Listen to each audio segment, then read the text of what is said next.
Hello everyone, welcome to GK Trick India. Today we are going to cover a very important concept of political geography, the concept of state. So, state is a term we all are more or less familiar with, right? As in India has many states, you might be thinking like Himachal Pradesh, Punjab, Rajasthan, Goa, West Bengal. These are all our common perception of state, like these are what we call states. But in terms of political geography, state has a more in-depth meaning. Like, do you know that India is also a state in itself? We usually call India a nation or a country, right? But India is also a state. Here comes the question in our mind that what are the criteria a region actually needs to fulfill to be called a state? We will learn about that in the subsequent sections of this lesson. Firstly, beginning with the definition of a state is traditionally defined as an area of land or land and water with relatively well-defined internationally recognized boundaries. So remember this, well-defined internationally recognized boundaries. This is the first criteria that a state needs to have.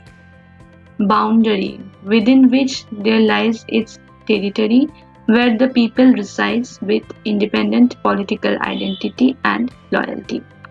So what does a state needs to have? Boundary, internationally recognized boundaries. Before we proceed further, here is another important point that France and England are the earliest examples of modern states. Why? Because these two countries fulfilled the properties that a state should have, or the criteria that a state should be fulfilling, that a region should be fulfilling to be classified as state. So what are those criteria? What are those prerequisites that makes an area a state? So here comes the 4 prerequisites which we will understand one by one. First is territory, second is population, third is government, and the fourth is sovereignty. So first, territory. As I mentioned before that a state needs to have boundaries within which lies its territory. So speaking geographically, territory is the extent of a state's jurisdictional authority beyond which the authority of the state cannot exceed. So this usually covers the land within the borders of the state and can also extend off into the sea below the surface. This is what I meant by land and water, okay? So yes, and also the area above the earth's surface, as now there are many states which claim jurisdiction over the airspace too. So there is no such need to get into more depth. You just need to understand the concept of territory. States must have territory and it is the extent of its authority. Okay? Geographical extent of jurisdictional authority. The most important point of a territory. For example, India has a region of 3.28 million square kilometers. So this 3.28 million square kilometers is India's territory. Okay, so India classifies the first criteria. India fulfills the first criteria to be classified as a state. Next criteria, or the next property of a state is its population. A state must have a permanent population. Okay, for example, Antarctica. Antarctica has a clear territory.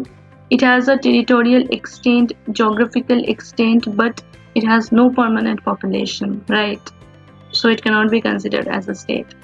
But India has a permanent population. So yeah, it fulfills the second criteria also to be classified as a state. So remember this, a state must have a permanent population. Next, government. So a state needs to have a well-functioning governing body with rules and laws that are applicable within the border of that state. Without a government, a state cannot exist. For example, in the pre-independence era, when India was under the rule of the British, India didn't have her own government. You must be knowing that, but now it has. So during that time, as India did not have a government, it is not actually a state. That is, it could not classify this, could not fulfill this criteria of being a state. So the government is the third most important criteria for an area to be known as a state. Next, sovereignty. This is the last characteristic that a state must have, and there can be no state without power. So what is sovereignty? Sovereignty is the freedom or the power without which a state cannot exist. And what is this power all about? This power is about the state must have is about the capacity that a state must have to enter into relations with other state, like in terms of making treaties or something like that. It must have a power to take its own decision, you might say. So yeah, with this power, a state must be in a position to enter into relations with other states. So these are the four criteria or four prerequisites that an area should have to be classified as a state: territory, population, government, and sovereignty. Now let's come to the geographic aspects of a state: shape, size, location. These three are the most important geographical aspects of a state. Firstly, coming to the size. Every state has a definite size by which we can define it, right? Like we can say this is a small state, like Goa is a small state, Rajasthan is a bigger state, much bigger state as compared to Goa. So by size we can define states. And in general, what happens that larger the state, there are chances that it will have more resources to support its population. But what we've seen, like in case of Canada and Russia, these are large states, but it does not have enough resources to support agriculture.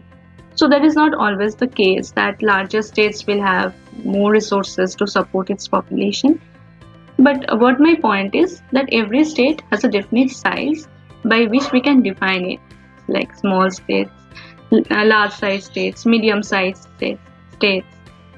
And it is state by which it is the size of a state by which a state can hinder effective control over its people and resources. Okay, coming to the next geographic aspect of a state, that is its shape. A shape also defines the well-being of a state. The security of a state lies in the hands of its shape. And on the basis of shape, a state can be of different types.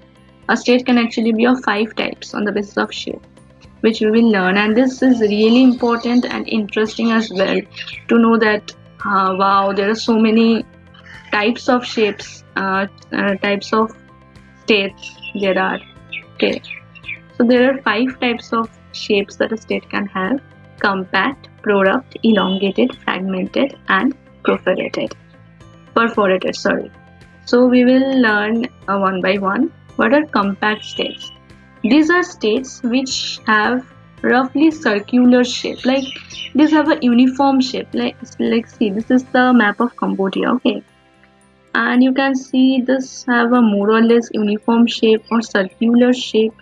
This can be defined as the distance from the center to any point on the boundary.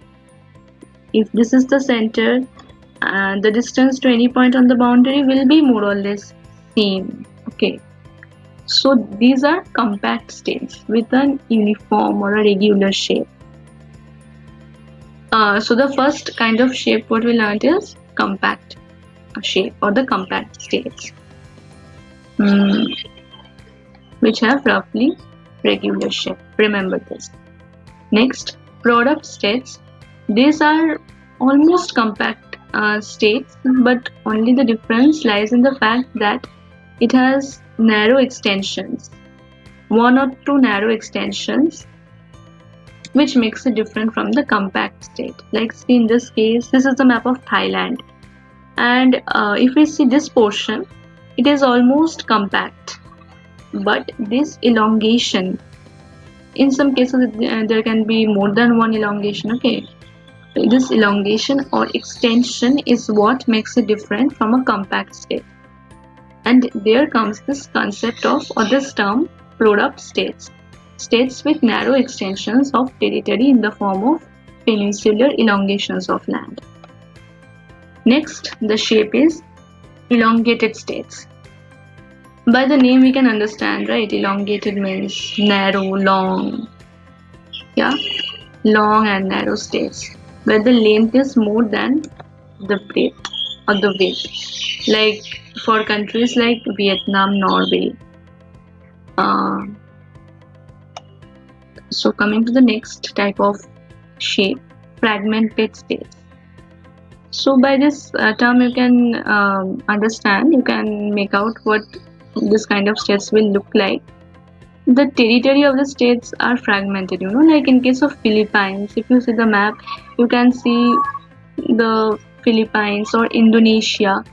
They are not of like any perfect shape or they're not together, they are scattered or fragmented. So those types of shapes are states are called fragmented states. Like in case of US also, if you see the map, you will see that it is one part lies in the upper part, one part of US lies in the upper part and the other part lies in the lower part, separated by Canada, right?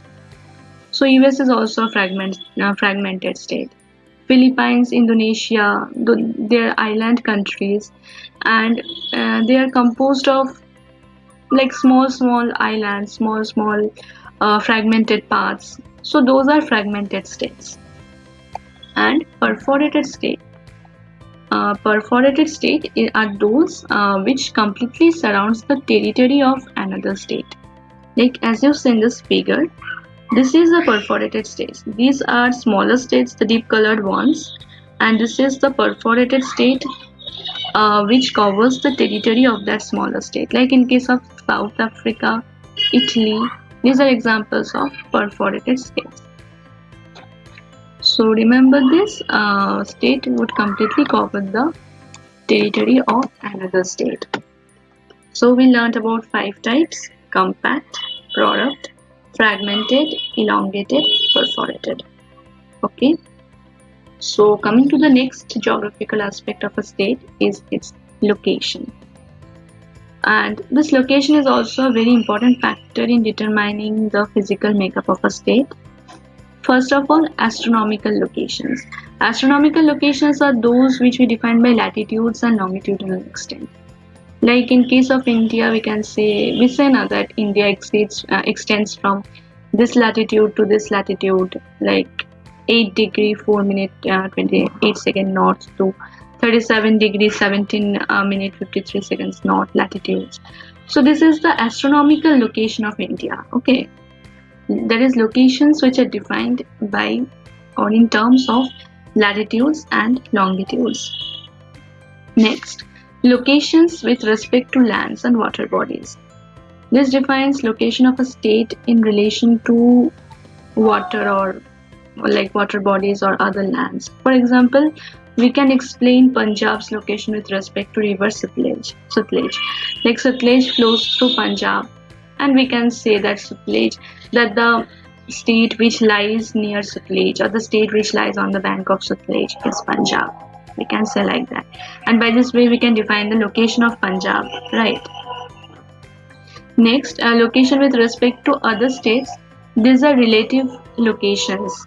Okay, so I forgot to mention, astronomical locations are absolute locations, and locations with respect to other states are relative locations.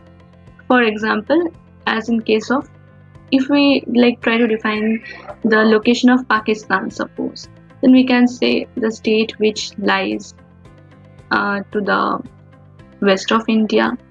Okay, in this way we can define the location of Pakistan. So these are the ways we can define the location of a state: by absolute location, by relative location or in terms of seas and lands. Okay, coming to the next geographical aspect of a state is its boundaries. This is what I have said like many times before. This is the territory, or a state must have a boundary within which lies its territory. So boundary is a, by now I know you all are clear with the concept of boundary. Still I am repeating once again, it is a line demarcating the recognized limit of a political unit or geographical region. Okay, so it is basically a line that demarcates the limit of a state. Boundaries can be of different types. Geometric boundaries. Geometric boundaries are the latitudinal or longitudinal boundaries. Like the 49-degree north latitude acts as the boundary between US and Canada. Like US and Canada are also states. So 49-degree north latitude acts as the boundary between them. Then there can be physiographic boundaries. This include mountains, like the Zagros mountains between Iran and Iraq. There can be also rivers which act as boundaries between two states. There can be forests which act as boundaries between two states. Then antecedent boundaries, boundaries which came into existence even before population existed in a region. Then there can be subsequent boundaries, boundaries which came into existence or which were made after the evolution of a cultural landscape. For example, the boundary between India and Bangladesh. After the cultural landscape evolved that India is basically a Hindu country and Bangladesh is predominantly a Muslim nation, then the boundary was made. That was subsequent boundary. Okay, so here the types of boundaries are not very important. What you need to remember is boundary is one of the major geographical aspect of a state. And what is boundary? The line or the limitation of a state that demarcates that, like beyond which the state cannot exceed. Next comes frontiers.